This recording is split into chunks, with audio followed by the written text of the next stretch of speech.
Hello everybody, my name's Kiahonfire and welcome to a Soulmask video. Today we're going to be talking about how to unlock the Nature Enlightenment mask, plus the module you need to repair it in the first place, plus a very fancy set of armor such as the one I am wearing right now, which is actually pretty decent, and you can get an assortment of cool weapons, much like the dual blades you see on my back and the spear as well. So let's get into it, shall we? So first things first, let's have a look at the map on where you can find a location such as this for this mask.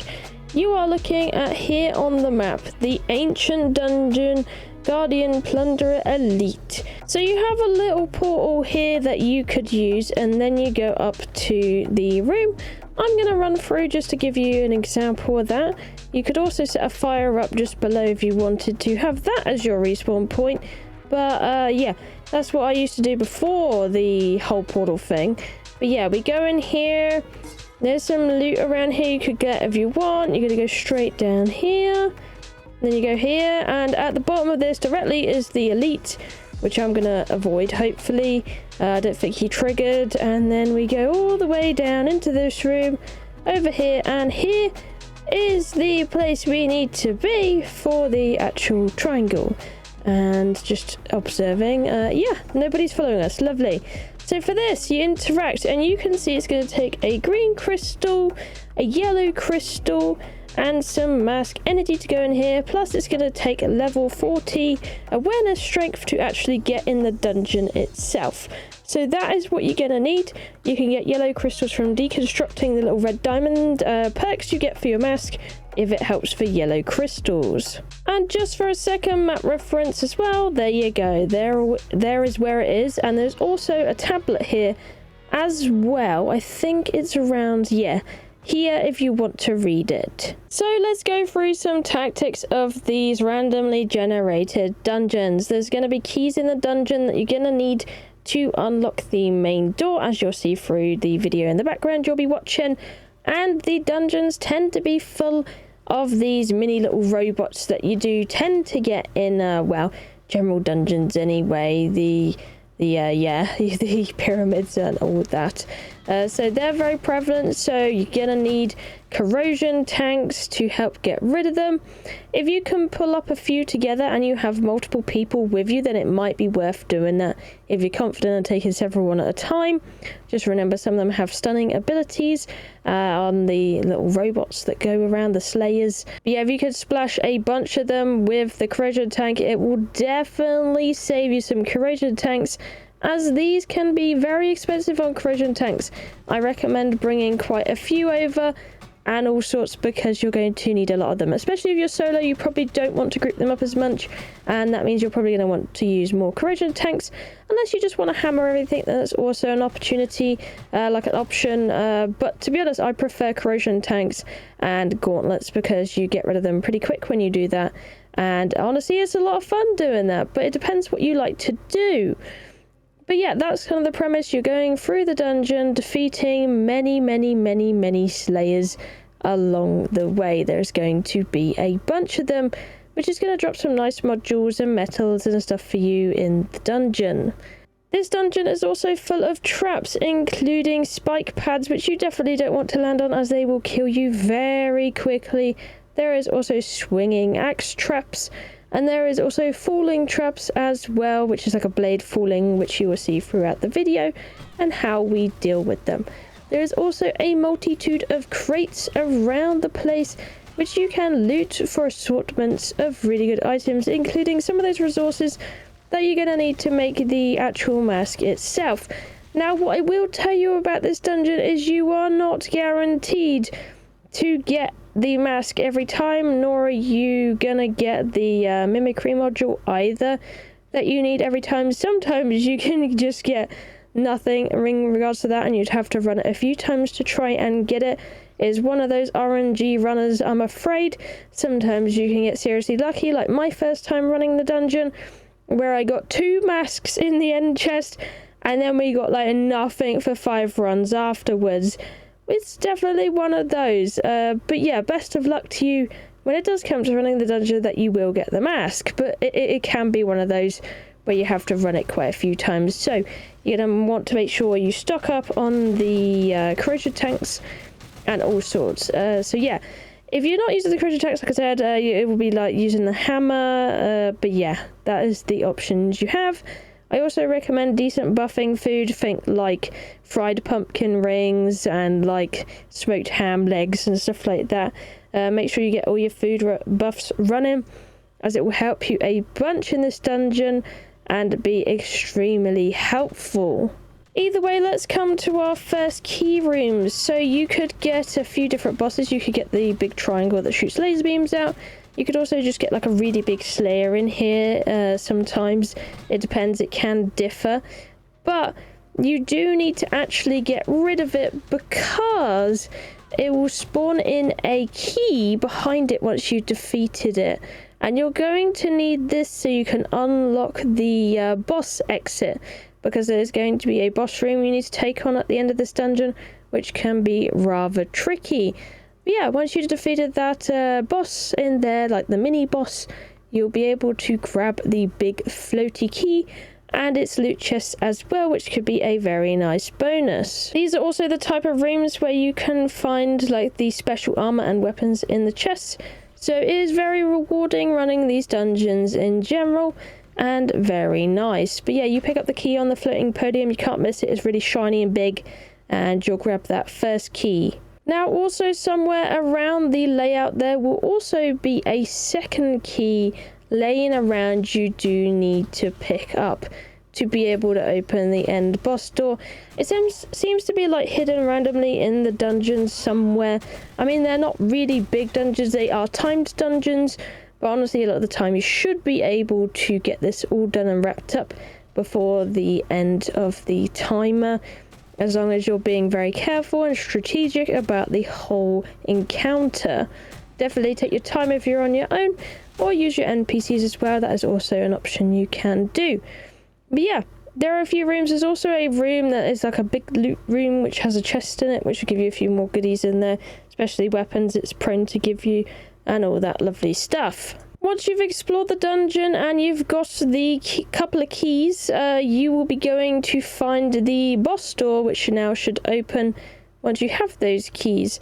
This is your time to eat your food to restack your buffs before you enter the boss room, because once you enter the boss room you'll be given a challenge that you've not experienced before, with a boss that is very different from what you're used to up in the stages of the game. Now this boss has insanely cool mechanics. It has a couple of floating arms which will detach throughout the fight and become their own things that will attack you. So this is where having like multiples of people come in very handy. But basically when he shoots his arms up into the air, they will go and land on someone, so you want to move around, and then they will have a mind of their own and go around attacking people. So you might want someone distracting the arms while someone else just beats on the main body of the robot boss, and that could be a good strategy. Or you could use your NPCs to take them down. You seem to apparently get more loot if you take the arms down, but if you really wanted to just get it over quickly, you are going for the main body. If you get rid of the main body with both arms still up, the two arms will disappear if you just get rid of the main body, meaning if you don't want to deal with the arms, you could just lure them around while someone gets rid of the main body of the robot boss. Now this is very mean. They take a massive punch. It might be really good to have something like the little hemoglobin tonic that you could have, the little red pans or that stuff like that, or the green ones, something that you can get instant health from. Where's not coming to me for some reason. It's on my bottom bar on my last slot, so you should be able to see it there. Very good for some instant health, and it might come handy in a pinch if you need it, because these guys definitely hit very hard, and they also can stun pretty hard as well, so they can't always be pleasant. But yeah, once you defeated the main body will drop some nice goodies, including some mask upgrades as well, the little red diamonds, and there are 4 chests on each side of the arena as well, which you can have a look at. They contain like resources that you'll need, maybe some armor sometimes as well. But the main thing we're looking forward to is the end door at the back, because that is where the, well, coffin-like structure is with the chance to get the mask in it. That is the main thing of the dungeon. Once you enter into this room, there will be a rubby pole that you can rub for some extra tech points, and then the big coffin as well, which you'll look into to see if you've gotten your mask. If not, then it looks like another run for you. If you got them, congratulations. And there'll also be another box in the back for some extra loot, which you can find weapons and armor pieces in as well, which could be pretty lucrative. And there is also the exit in there, which is going at the same triangle you came in with. So that is the layout of the dungeon. Let's have a little talk about how the mask functions, what are its perks, and how do you actually make it once you end up getting the broken part of the mask. Now we've done the dungeon segment, should we have a little look at the mask segment, shall we? Now, let's go upstairs and see what you need, because this mask you actually need to repair is one of the masks in the game that you need to do this too. Some of them you could just straight up equip, and some of them you cannot do this. So, Nature Enlightenment. This mask is actually really cool if you can get it built. It has a few cool little passives in here. Nature's Heal, accelerating healing for the wounded part, using a bandage. Healing effect of a bandage is plus 10%. It also has Nature's Blessing, stimulates and enhances muscular tissues, giving you 10 plus resilience. Nature's Protection, which is coordinates with mounts well when riding them, and resorts to appropriate dodge actions when attacked. So you take minus 30 damage on a mount, activates the mask memory unit, and acquires beast domestication knowledge. Animals' growth speed is plus 50% when domesticating them.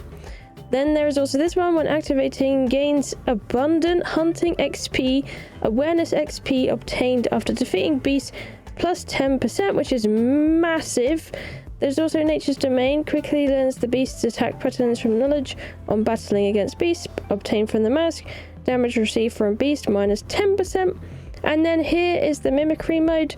This is insane.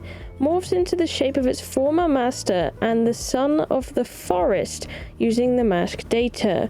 Receives no active attacks from small and medium beasts in the wild in this mode. It of course will cost 5 yellow crystals to activate this one. And it has its active Nature's Heart. Gains the ability to communicate with animals and thus affects their behaviors. Summon a beast nearby to assist in battles for 1,800 seconds.